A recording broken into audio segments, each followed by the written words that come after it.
A new child admitted to the therapeutic feeding center of this hospital. 3-year-old Zahra suffered from severe malnutrition at birth.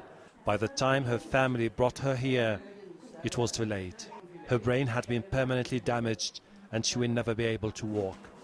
For Dr. Rajia, the child's glazed eyes, tightly stretched skin and the stunting are signs of malnutrition, and says Zahra needs vitamins and urgently requires therapeutic food. Around 1 million child in Yemen is affected with malnutrition. If not treated, the child can have complications like these children in this hospital. And if not treated properly, the child can easily die in his first 2 years of age. Most of these children rely on peanut milk to survive, and they will have to spend a month here to recover. Ahmed moved to the city to treat her child, but it's not easy.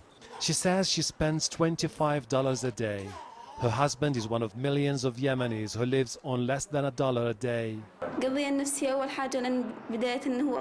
This is my first child, and it breaks my heart to see him sick.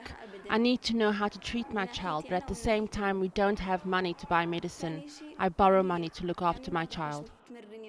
Once released from hospital, the children need to be monitored for at least 2 months.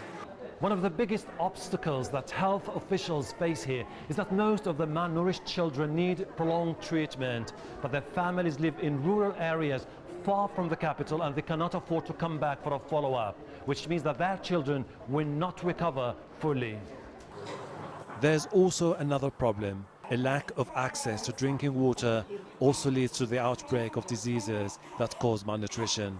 Yemen as a society has not in the past dealt with malnutrition in the way that it needs to be treated. Malnutrition in Yemen is caused by economic problems, poverty, and also lack of access to clean water in particular, and then hygiene practices.